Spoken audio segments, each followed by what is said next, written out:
Okay. Dr. Roberto Del Campo, Mr. Ruben T. O'Malley, Dr. Bernardo Villegas, guests, ladies and gentlemen, good evening. I am Nicole Miller, an IMC student of the University of Asia and the Pacific. Indeed, the RH Bill debate has caught the attentions of Filipinos from all walks of life. Televised debates and various public forums have been held and seen. Position papers have been written and public demonstrations have been attended. UANP is not above and outside all these events. Through the Center for Research and Communication, the University of Asia and the Pacific wishes to contribute to this crucial debate, where lives and the future are at stake, by providing people of goodwill with multidisciplinary academic inputs in order to participate in the debate with an open mind and humility before the truth. I particularly refer, of course, to the publication of the new book by one of the co-founders of UANP, Dr. Bernardo M. Villegas. I do not want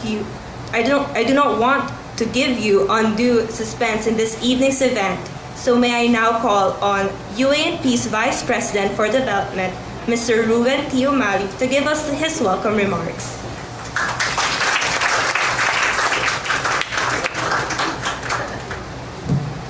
Good evening.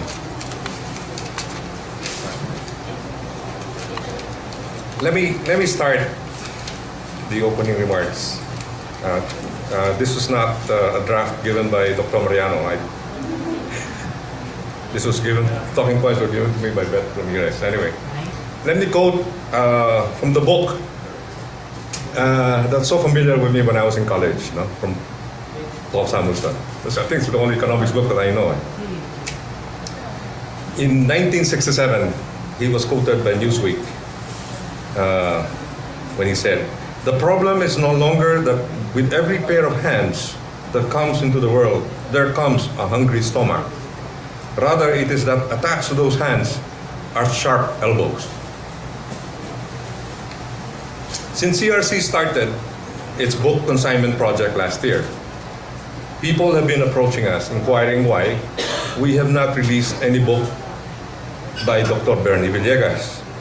Well, we relayed this question to Dr. Villegas, and his reaction was, "I wish I had the time to write one."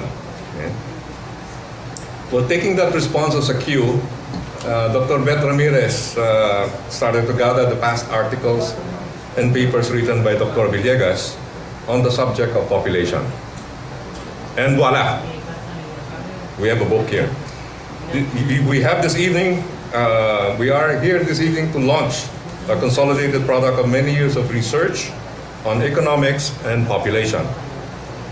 The contents reflect the conviction, philosophy, and values of the author on this very hot topic, which he has been communicating to fellow economists, business and government leaders, academicians, and the public at large for over 40 years. If we include the years that he taught economics at De La Salle College, in the 60s, this period would extend to 47 years, correct, Dr. Villegas? I know because I was one of his students then. But not one of those brilliant ones that he mentioned in his book. And if I may add, unlike our current president, I am proud of my economics professor.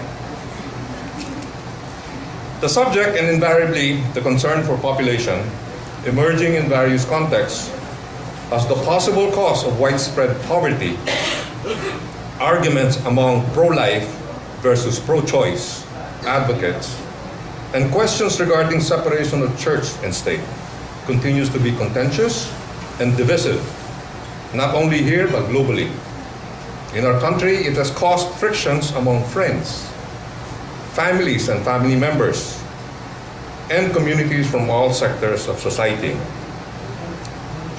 Despite the presentation of available empirical research evidence and the demographic experiences of most highly developed economies, a good number of our legislators and those in media with the responsibility of promoting truth remain obsessively firm in their emotional position regarding the urgent call for population control in our country. Reading through the book, one will learn that economics is a field of social science that can correct mistaken notions and understanding of population and population control. Citing not only statistical data to support its impact on economic development, Dr. Villegas also discusses abortion and contraception from the medical perspective and the long-term impact on family and moral values.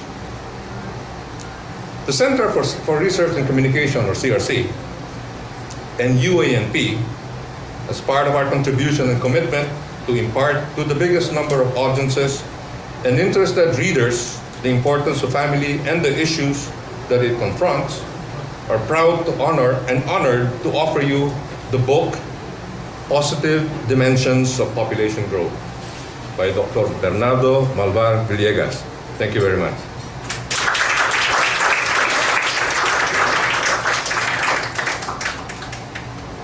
Thank you, Mr. O'Malley.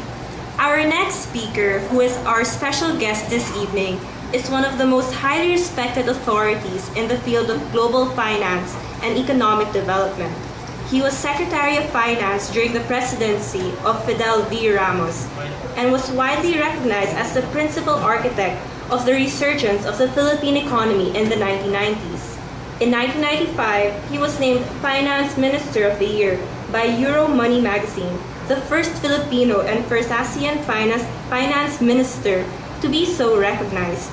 He was conferred the Legion of Honor, the highest honor conferred on Filipino civilians by the Republic of the Philippines in 1998 for his outstanding contributions to the country.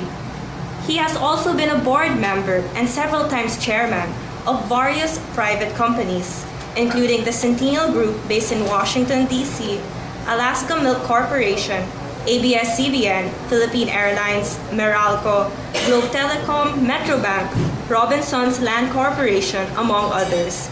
He is also the past president of the Asian Institute of Management. Ladies and gentlemen, please join me in welcoming Dr. Roberto de Ocampo.